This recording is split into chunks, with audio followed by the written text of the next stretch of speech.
Wysteria, energy, twister.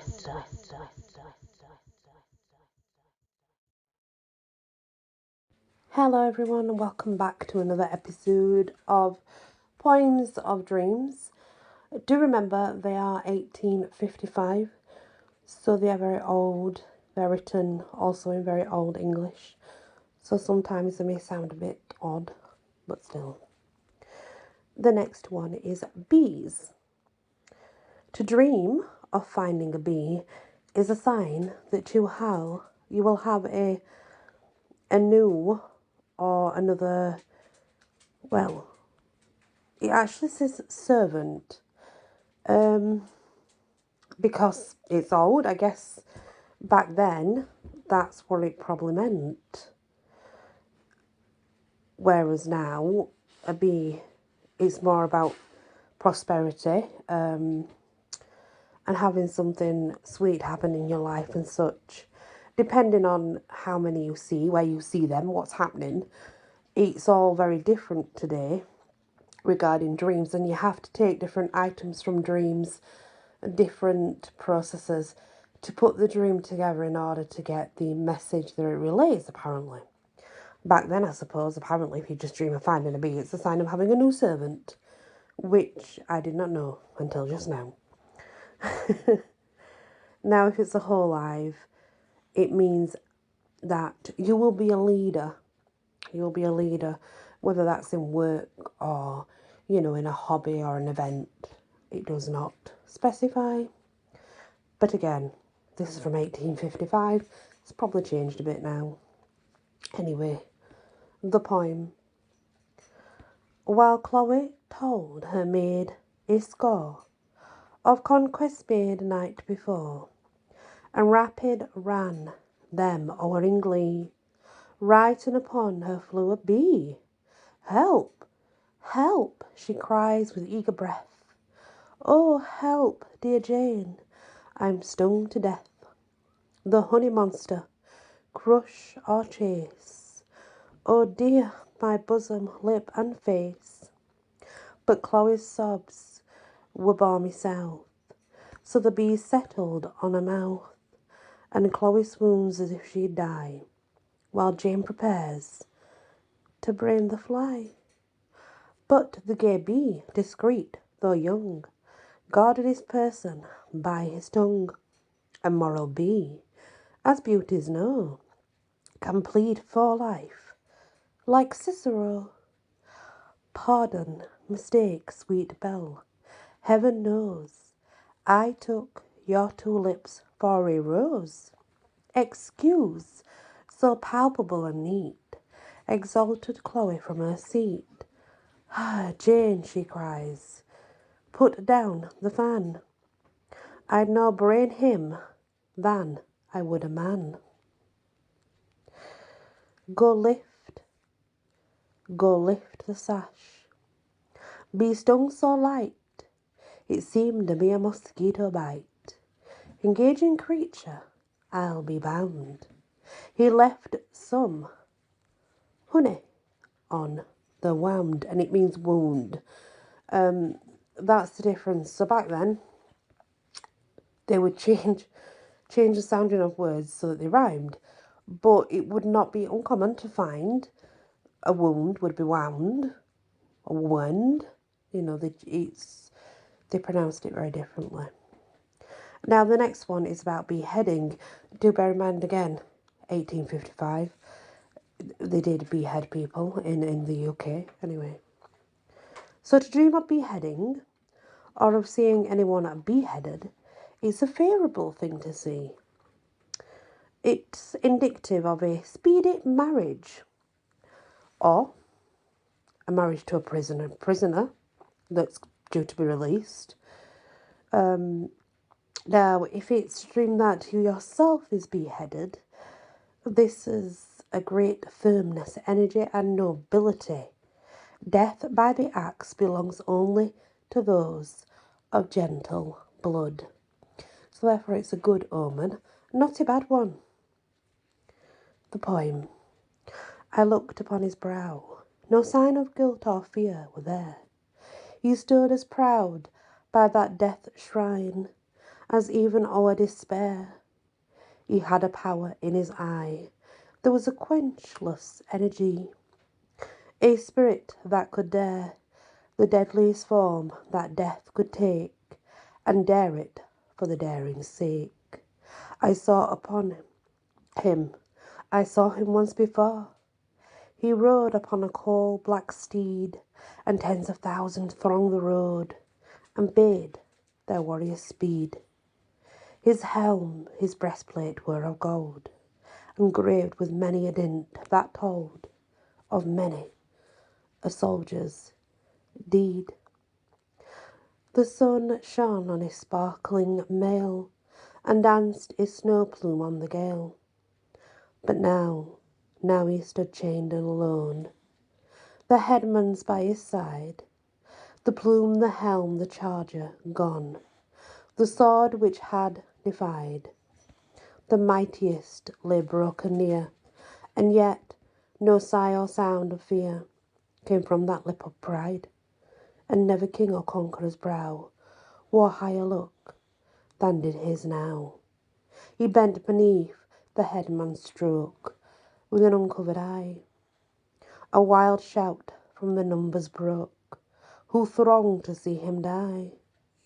It was a people's loud acclaim, the voice of anger and of shame, a nation's funeral cry, Rome's wail above her only son, a patriot, and her latest one. Bells ringing next. To dream of the ringing of bells, this is a sign of grief and sorrow, but also enmity. Now, the poem. It is not strange that as ye sung, seemed in my ear a death peal rung, such as in nunneries they toll for some departing sister's soul. Say, what may this portend? Then first the palmer silence broke.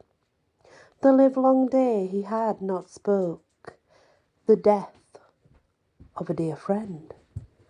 The next poem. Loud ringing changes, all our bells are marred, jangled they have and jarred, so long they're out of tune and out of frame, they seem not now the same. Put them in frame anew, and once begin to tune them so that they may all chime in. The next one. There is a mighty noise of bells, rushing from the turret free, a solemn tale of truth it tells, our land and sea. Our hearts be breaking fast, and then wax whole a grain. From the tower, heavy, slow, tolls the funeral note of woe, sad and solemn with its knell attending some new wanderer on the last way wending. The next one is bewildered, which means like amazed, to be astonished. To dream that you're bewildered yourself, well, it's a sure sign that you will soon receive good news. Again, I remind you, this is 1855, okay? So, the poem that goes with it. As doctors in their deepest doubts stroke up their foreheads high, or when, amazed, their sorrow floats by screaming with the eye, or as they made a sun charged with woe shews water in her eyes, or as the schoolboy's loth to go doth traunt scouse devise, or as a wanton in her muse doth stand and bite the lip, or as the prisoner cannot choose, but stays to take the whip. Even so stood he all spent and gone, solemn, deep, posset. Anon he walks aside alone, and shews his heart molest.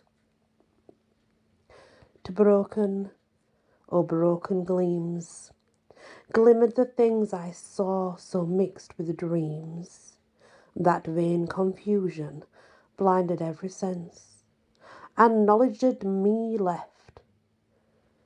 Then me left me, asleep intense, fell on my brain and held me as the dead, until a sudden tumult smote my head, and a strong glare, as when a torch is whirled, before a sleeper's eyes brought back the world. And that's Bayard Taylor. They are the oldest poems. They are very old, from a long time ago. So the next one is birds singing. To dream that you hear birds singing is an indication that you will soon have pleasant news, which is more or less the same as today. So that's good. The poem. On May Day, when the lark began to rise, to matins went to lusty nightingale, with a temple-shapen hawthorn wise. He might not sleep in all the night a tale, but Domine labia, gan he cry a gale. My lippus open, Lord of love, I cry, and let my mouth thy praising now bewray. Laudete sang the lark with voice full shrill, and eke the kite, O admirable. This choir we throw, mine ears pierce and thrill.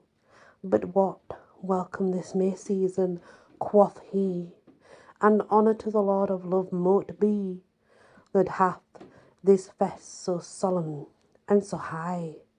Amen, said all, and so said eke the pie.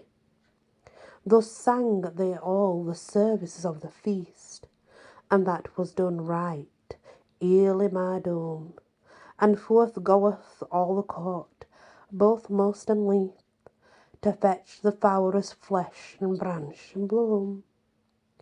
Eke each at overthrew flowers bright, the primrose, the violet, and the gold.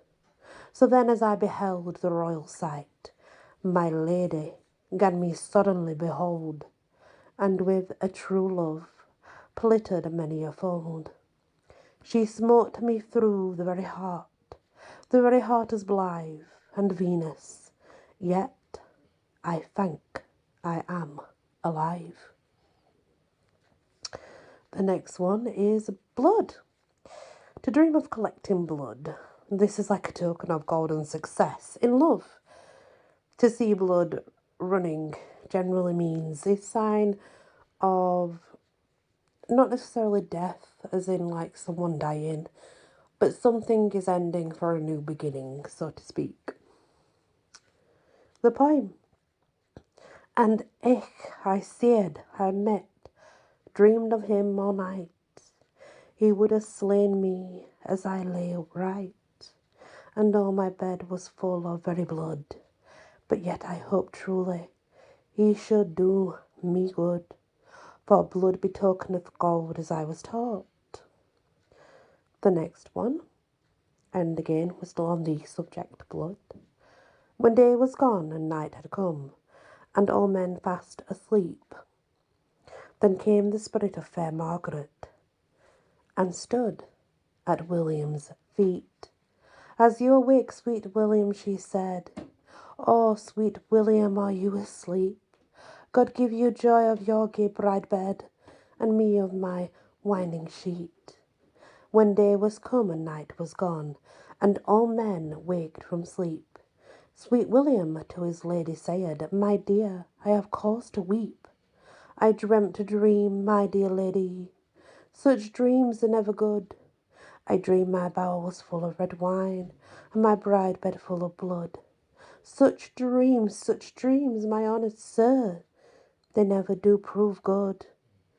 To dreams thy bower was full of red wine, and thy bride bed full of blood. He called up his merry men all, by one, by two, and by three, saying, I'll away to fair Margaret's bower, by the leave of my lady. And when he came to fair Margaret's bower, he knocked at the ring, and who so ready as her 7 brethren to let sweet William in? Then he turned up the covering sheet. Pray let me see the dead. Methinks she looks as pale and wan, she hath lost her cherry red. Deal on, my merrymen all. Deal on your cake and wine, for whatever is dealt at her funeral today shall be dealt tomorrow at mine. Fair Margaret died today. Sweet William died the morrow. Fair Margaret died for pure, pure love. Sweet William died for sorrow. And that's the end of that set of poems. Thank you so much for listening, and many blessings. Wysteria. Energy. Twister.